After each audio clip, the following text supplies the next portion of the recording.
Caros alunos, que a graça e a paz de Cristo esteja com todos. Graça ao nosso bondoso Deus, estamos aqui dando continuidade ao nosso curso Como se tornar um cristão fiel.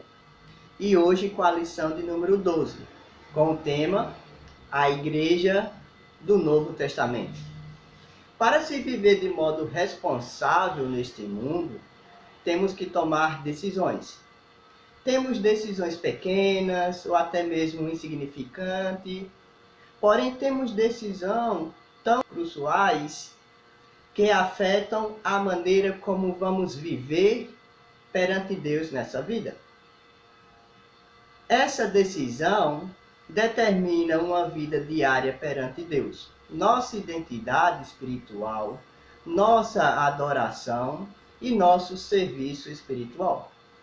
No mundo atual, hoje, está cheio de igrejas diferentes.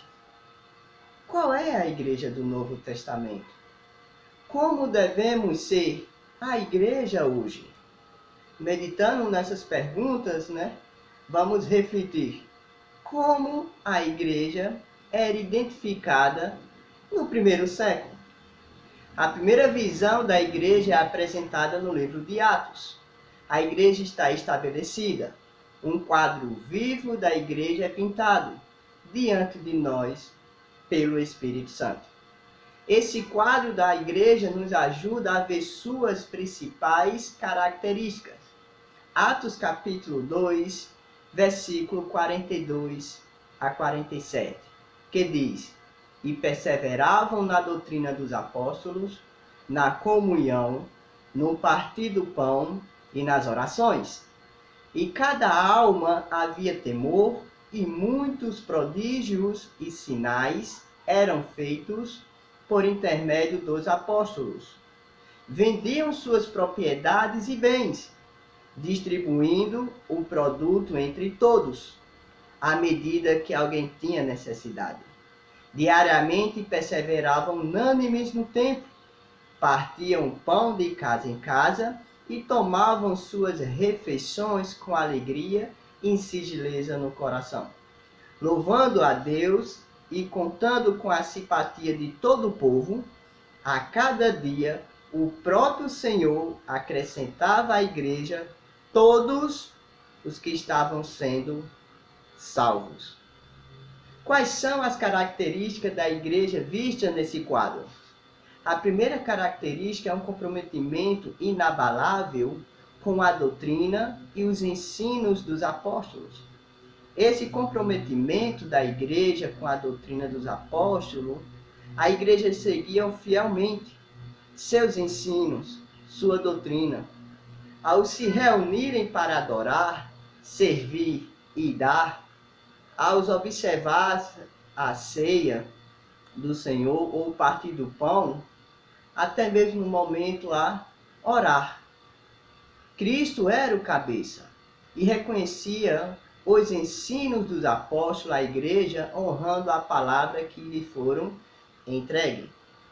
Em Efésios capítulo 2, versículo 20 a 21 diz: edificados sobre o fundamento dos apóstolos e profetas, sendo ele mesmo, Cristo Jesus, a pedra angular, no qual todo edifício bem ajustado cresce para santuário dedicado ao Senhor, no qual também vós juntamente estáis sendo edificados para a habitação de Deus no Espírito.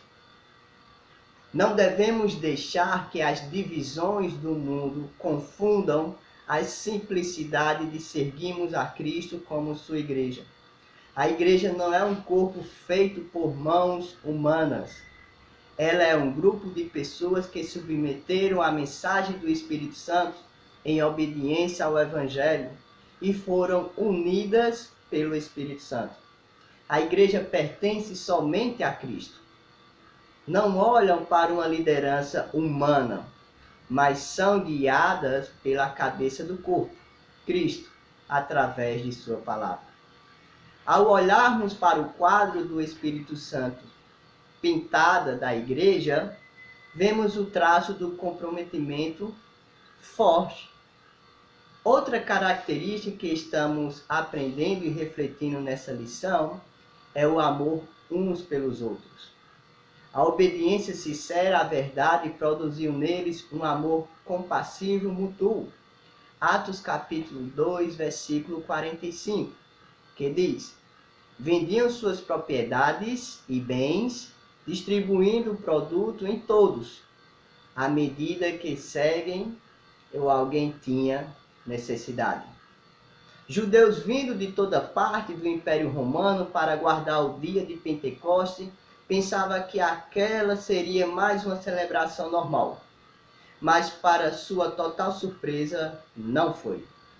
Foi o dia histórico pelo qual os apóstolos esperaram. Depois de ouvir a mensagem de Pedro, muitos dos judeus decidiram tornar-se cristãos. Atos capítulo 2, versículo 41. A obediência a Cristo significou uma mudança radical para eles. Para começar, precisavam ficar em Jerusalém para serem ensinados pelos apóstolos a respeito da igreja da qual se tornavam parte. A decisão de ficar em Jerusalém seria difícil para algum deles, pois não tinha planejado com antecedência tal estadia. Precisava de hospedagem, de alimentação. Então, sem dúvida, e como seria que os demais cristãos que não enfrentavam tal crise responderiam a esses irmãos com dificuldade, irmãs, procedentes de lugares tão distantes? A resposta deles é um quadro de amor raramente comparável. Alguns venderam casas e terras a fim de cuidar desses irmãos. Tal atitude ilustra o traço de amor que Cristo sempre planejou com parte da sua igreja. Outra característica da igreja primitiva é a sua unidade. Os que aceitaram o Evangelho de Cristo e ao ensino dos apóstolos tinham uma unicidade de mente. Em Atos capítulo 2, versículo 44, que diz: todos os que creram estavam juntos e tinham tudo em comum. Depois acrescentou em Atos capítulo 2, versículo 46. Diariamente perseveravam unânimes no templo, partiam pão de casa em casa e tomavam as suas refeições com alegria e singeleza de coração.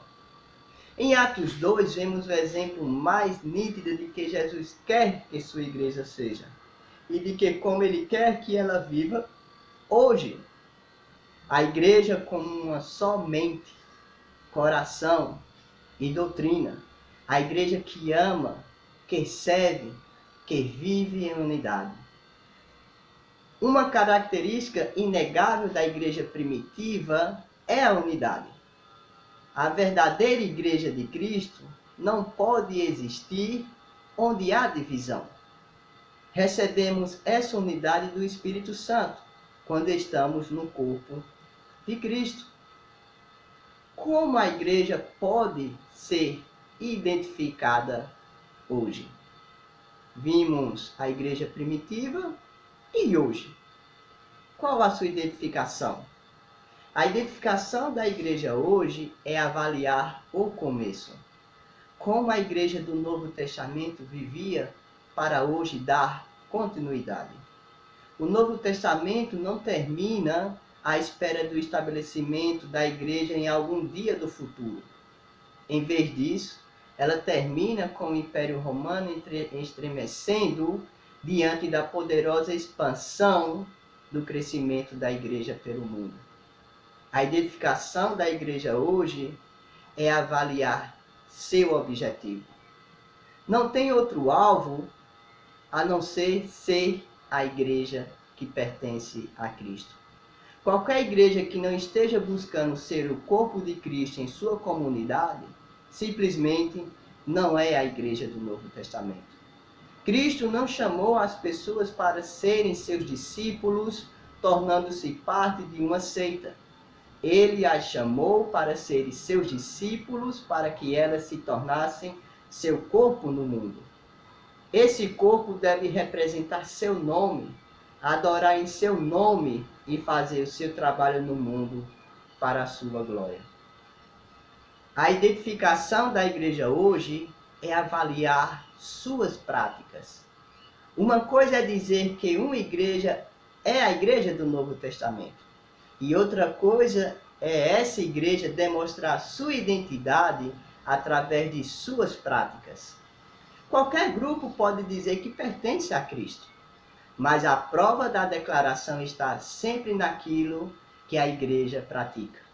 As práticas da igreja que pertence a Cristo é claramente descrita.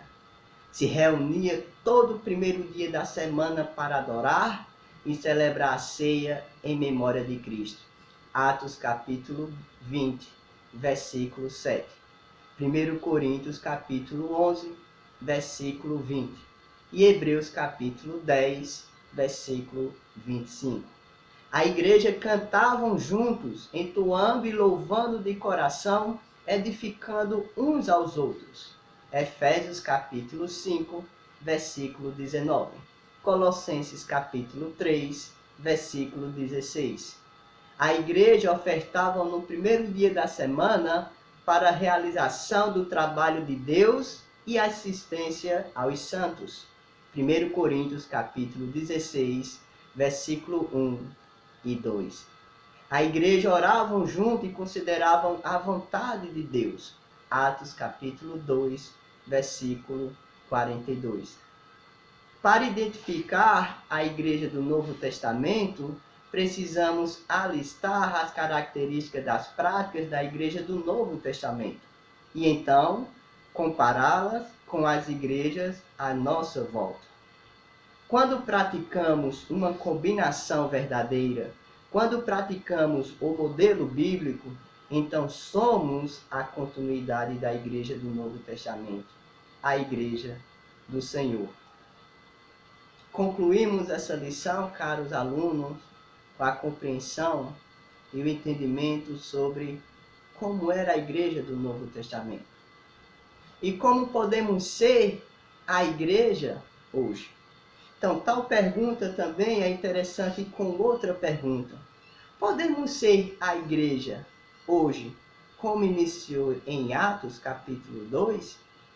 Claro que podemos e devemos ser a igreja que Cristo edificou, com obediência às Escrituras. Como se tornar um cristão fiel?